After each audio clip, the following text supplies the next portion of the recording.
Hello mga best friend. Good morning. Harap ng kumain. Ayan mga best friend, nagtimpla ko ng mangga, kamatis, sibuyas with alamang. Alamanges. Ayan mga best friend. With the longganesanes. Ayan mga best friend, ang aking longganesanes. And with the dainges. Ayan, mga dainges. Ayan ang aking breakfast. Gusto ko mag-breakfast sa labas. And dito ako ngayon sa labas ng bahay mga best friend. Harap ng kumain with the mangganes.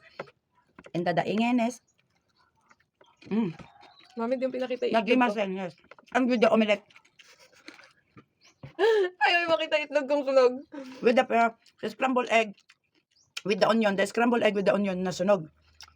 Nasunog sa tiplones. Kaya ayanes. Pero masarap eh. Medyo maalates lang eh. Masarap. Sarap ng breakfast. Wala yung honey ko mga best friend. Naghanap buhay. Kaya ako lang ang kakain ng maalates. Ang sarap. Gusto ko nakataas ng paa. Gusto ko nakataas paa. Ang sarap.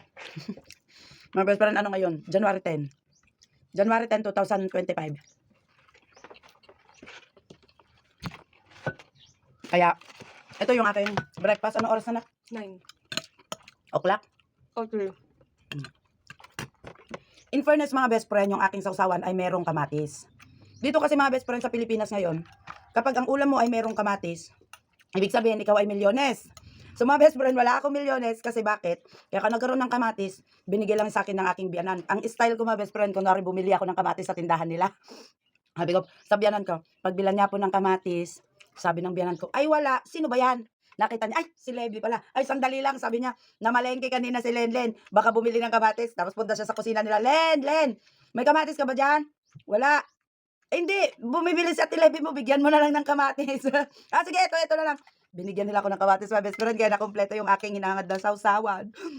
Mangga, sibuyas, kamatis, alamang. Sold na mga best friend para sa aking daing at sa aking longganesa. Tarat na mga best friend, kumain. Naglalaway na ako sa sobrang sarap ng aking sausawan. The best. Itlog lang sapat na. Ay, manggang sausaw. Tingnan mga best friend yung upo ko. Ganito. Nakapatong pareho yung dalawang paa ko sa upuan. Ayan. Pasensya na sa aking background kasi sampayan ito dito sa may harapan ng bahay namin. Harapan ng bahay kubo. Napakasarap. Sabi ang aga-aga namang manggayang. Natinikiat ako. Binila ang aga-aga namang mangganyan. Natakam kasi ako mga best friend.